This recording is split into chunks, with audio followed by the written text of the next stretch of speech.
ትንሽ ትልቅ ጊር በሚያሽከረክርበት ጊዜ የማሽኑ ፍጥነት ይቀይረዋል። ያ ማለት በትሬዲንግም ኦር በላይፍ ላይ ጠንክሮ መስራት ብቻ ላይፋችን ወይም የትሬዲንግ ፕሮፊታችንን ይጨምራል ማለት አይደለም። የምንሰራው ስራ በትሬዲንግም ኦር በላይፍ ውስጥ ከትክክለኛው ሲስተም ጋር ተገናኝቷል ወይስ አልተገናኘም የሚለውን ነገር ማወቃችን የመጨረሻ ሪዛልታችን የሚወስንልን።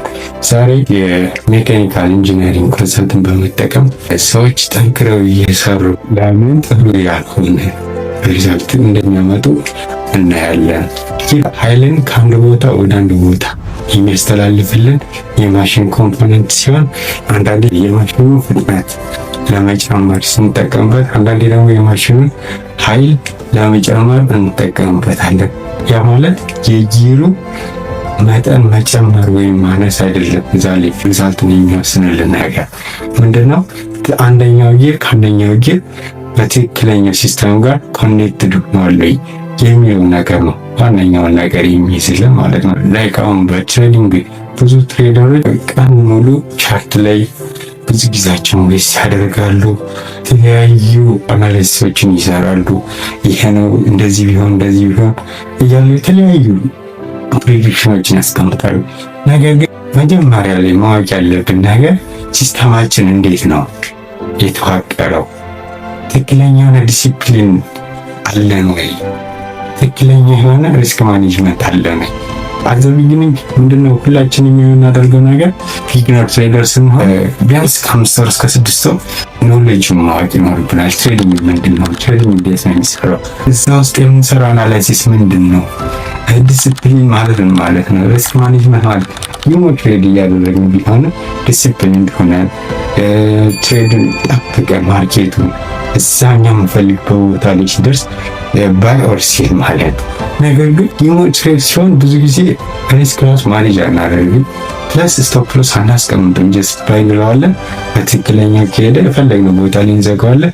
ትልቁ ችግር ያለው ላይቭ ትሬዲንግ በምናጣበት ጊዜ ነው። ላይቭ ትሬዲንግ ውስጥ ትክክለኛ የሆነ የኛ ማንነት የሚገለጽበት ከሆነ የኛ ትክክለኛ የሆነ ብር ዲፖዚት አድርገን የምንገባው ማርኬት ውስጥ ማለት ነው። በመጀመሪያው ትሬድ ላይ ሎስ ያጋጠመን እዚሁ ላይ ምንድነው የኛ ኢጎ ሪቬንጅ ነው የሚጀምረው በማርኬት ውስጥ።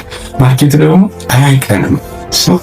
የሰው የመጀመሪያው ነው ለራራለት የሚል ሜንታሊቲ የለውም። ምንድነው የሚያደርገው? በቃ ትክክለኛውን የሆነ ፖዚሽን ትክክለኛውን የሆነ ሲስተም እየተከተላችሁት ካልሆነ ማርኬትም የተከተለ እናንተ ከመጨፍጨፍ ወደኋላ አይሄድም። በመጀመሪያ ዲሲፕሊን ያስፈልገናል። ምክንያቱም እዛ ላይ የራሳችን የሆነ ገንዘብ ነው ዲፖዚት አድርገን የምንገባው።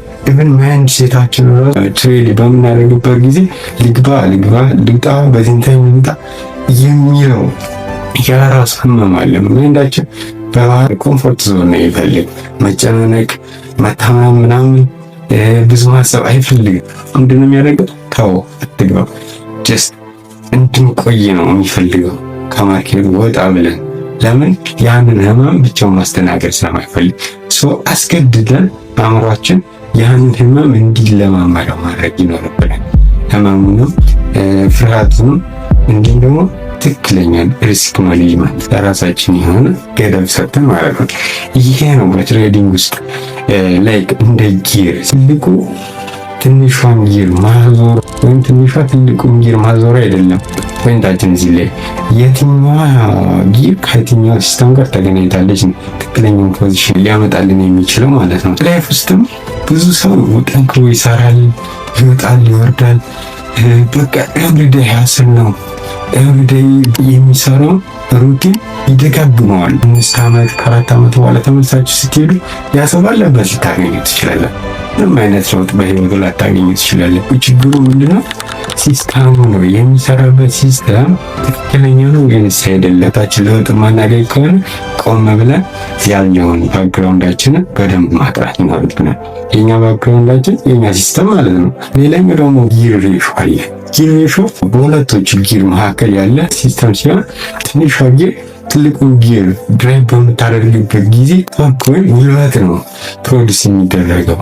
ነገር ግን ትልቁ ጊር ትንሿን ጊር ድራይቭ በሚያደርግበት ጊዜ ስፒድ ነው ፕሮዲስ የሚደረገው። እነዚህም ሁለት ነገሮች በአንድ ማሽን ውስጥ በአንድ እንዲሄዱ ማድረግ አንችልም። አንድ ማሽን ጉልበትም እንዲኖረው ወይም ደግሞ ፍጥነትም እንዲኖረው በአንድ ማድረግ አንችልም። ሌብል ላይ ያለች መኪናን አስቡት። ያቺ መኪና ምንድነው የሚያስፈልጋት? እዛ ላይ ስፒድ ነው። ምክንያቱም ያለችበት ቦታ ምንድነው? ሌብል ቦታ ነው። በዛን ታይም ትልቁ ጊር ትንሹን ጊር ድራይቭ ማድረግ በሚጀምርበት ጊዜ ያቺ መኪና ፍጥነቷ ይጨምራል ማለት ነው። ነገር ግን አቀበት ቦታ ላይ ደረሰች ብለን እናስብ። በዛን ታይም ምንድነው ጉልበት ነው የሚያስፈልጋት። ትንሿ ጊር ትልቁን ጊር ድራይቭ ማድረግ አለበት ማለት በአንዴ ፍጥነትም በአንዴ ጉልበትም ማምጣት አንችልም። ህይወትም ውስጥ ምንም አይነት ስራ ብንጀምር ዛሬ ተነሱ ነገር ሪዛልትን የሚያሳየን ነገር የለም። በፕሮግሬስ ማመን መቻል አለብን። ዛሬ የተጀመረ ነገር ቀስ እያለ 1 ዓመት 2 ዓመት 3 ዓመት ከዛ በኋላ ትንሽ ሪዛልቶችን መታየት እስኪጀምሩ ድረስ የዛን ፔሻንስ ያስፈልጋል። በኢንጂነሪንግ ብትሄዱ ተመሳሳይ የሆነ ፕሪንሲፕል፣ በትሬዲንግ ብትሄዱ ተመሳሳይ ፕሪንሲፕል፣ በላይፍ ብትሄዱ ተመሳሳይ የሆነ ፕሪንሲፕል። እነዚህ ኢንተግሬት አድርገን ወደ አንድ ነገር የማምጣት ስራ ነው እንጂ ላይክ ትሬኒንግ ውስጥ ስንገባ አዲስ የሆነ ኤንቫይሮንመንት፣ ሌላ ቦታም ስንገባ አዲስ የሆነ ኤንቫይሮንመንት መጠበቅ የለብን። ምክንያቱም ስለሌለ በቃ ዓለም ጀስት የምትዋቀረው በተመሳሳይ የሆነ ነገር ግን የተለያየ ስሞችን በመስጠት ነው። ሰው አሁን እነዚህ ነገሮች በደንብ ኢንተግሬት አድርገን ወደፊት መጓዝ ላይክ ሻዊ ትልቁን ጊር ድራይቭ ስታደርገው ትልቅ ለውጥ እንደመጣ ሁሉ ትንሽ ልምዶችን በህይወታችን ትልቅ ለውጦችን ማምጣት ይጀምራሉ። ከአንድ እርምጃ የመጀመር ሜንታሊቲ ሊኖረን ይገባል። የራሳችን ሲስተም ራሳችን ገንቡ። በትክክለኛ ሲስተም ለመጓዝ ራሳችን አዘጋጁ። ሪዛልት ከኋላ ይከተላል።